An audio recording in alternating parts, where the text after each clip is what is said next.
Arrêté le 29 juillet dernier, le journaliste consultant Adama Gaye hume désormais l'air de la liberté. Il est sorti de la maison d'arrêt de Rebeuss ce vendredi 20 septembre à 17h passées de quelques minutes. Il livre ainsi ses tout premiers mots. Le premier sentiment, c'est l'humilité et le remerciement à Dieu. À ce moment précis, permettez simplement que je savoure cette liberté que je n'aurais jamais dû perdre. Parce que les écrits que j'ai, qui sont à l'origine de mon arrestation, ne sont pas une cause pour arrêter un individu. Et je pense que aussi bien la Constitution sénégalaise que l'histoire du Sénégal sont suffisamment solides pour empêcher qu'un individu soit privé de sa liberté sur des considérations qui, à mon avis, m'ont permis de voir l'aveuglement d'une justice qui a agi dans la précipitation, dans l'illégalité et, en fin de compte, dans le cafouillage, dans une situation qui fait qu'aujourd'hui, en réalité, j'ai un peu honte pour la mémoire institutionnelle de mon pays, le Sénégal.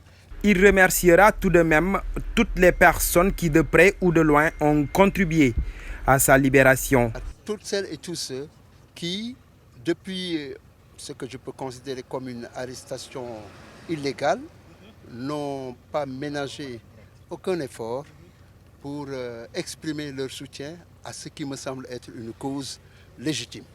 Mais vous comprenez parfaitement qu'en sortant à l'instant de prison, avec à ma droite l'un de mes avocats, l'un de mes valeureux avocats, qui ont ferraillé ferme pour ma libération, que j'observe une période de silence, parce que je dois me concerter avec peut-être des membres de ma famille, avec des dignitaires, des acteurs qui ont agi pour que ce qui est une issue heureuse devienne une réalité. Adama Gaye a-t-il bel et bien observé une grève de la faim en prison? Le journaliste livre pour la première fois sa part de vérité dans cette affaire. Ben écoutez, vous voulez vraiment me tirer le verre du nez, mais je vous dirai simplement, je suis un communicateur et je suis un stratège dans la communication. Je ne suis pas le genre de personne qu'on enferme dans une prison pour le faire oublier à vie. Nelson Mandela, dont le nom et la figure est affichée à l'intérieur de cette prison de Rebeuss sous une affiche qui dit ceci: c'est seulement votre corps et votre eau qui se trouvent derrière la prison, mais vos idées, n'est-ce pas, sont dans votre tête et vous pouvez les utiliser.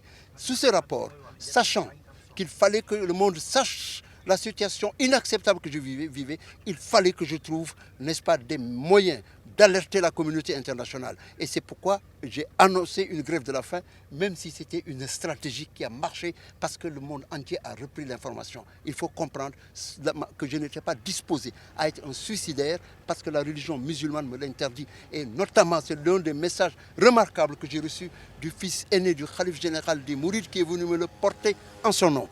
Enfin, ce n'est pas la seule démarche que j'ai entreprise, y compris, j'ajouterai, cette information que j'ai donnée relativement au chef d'État de la CEDEAO, institution où j'ai servi comme directeur de la communication, pour alerter les dirigeants de la CEDEAO du recul de la démocratie dans un pays comme le nôtre, le Sénégal. Et enfin, j'étais sur le point de faire sortir une lettre de ma fille aux Nations Unies pour alerter la communauté diplomatique qui s'est réunie mardi à l'Assemblée générale de l'ONU, et ma fille allait envoyer cette lettre et nous étions disposés, si besoin, à aller faire des grèves de la faim devant le siège des Nations Unies ou ailleurs, devant même la Maison Blanche. Voilà, donc vous voyez, parfois il faut user de stratagèmes pour atteindre ses objectifs. Le journaliste et consultant Adama Gaye recouvre la liberté après 54 jours de détention à la maison d'arrêt de Rebeuss.